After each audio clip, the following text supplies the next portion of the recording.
Corona virus सबब मुल्क में मुतासरन जो अंग वधी 2040 थी वियो। पाकिस्तान में कोरोना वायरस सबब हेल ताईं 26 माण्हू फौत थी चुका आहिनि। पूरी दुनिया में कोरोना वायरस सबब हिन वक़्त ताईं 42,000 खां वधीक माण्हू हयातियूं विञाए चुका। ईरान में फाथल ज़ाइरीन खे पाकिस्तान वापस आणण जी दरख़्वास्त रद्द। इस्लामाबाद हाई कोर्ट में ईरान में फाथल ज़ाइरीन खे पाकिस्तान वापस आणण बाबति दरख़्वास्त ॿुधणी थी, जंहिंमें chief justice Islamabad high court Athar Min Allah चयो त हुकूमत ते एतमाद करियो। पूरी दुनिया कोरोना जे वकड़ में आहे। पार्लियामेंट ऐं एग्जीक्यूटिव मौजूदु आहिनि। अवां लाॻापियल फॉर्म ते राब्तो कयो।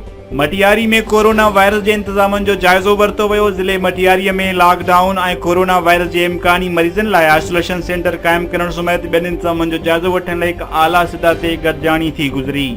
सवाबीअ में घर जे छित किरण सबबि 4 ॼणा दॿिजी फौत। मक़ामी पुलिस मूजिबि सवाबीअ जे ॾोरांइ इलाइक़े में छित किरण जो वाक़िओ पेश आयो, जंहिंजे मलबे हेठियां दॿिजी 4 ॼणा फौत थी विया आहिनि।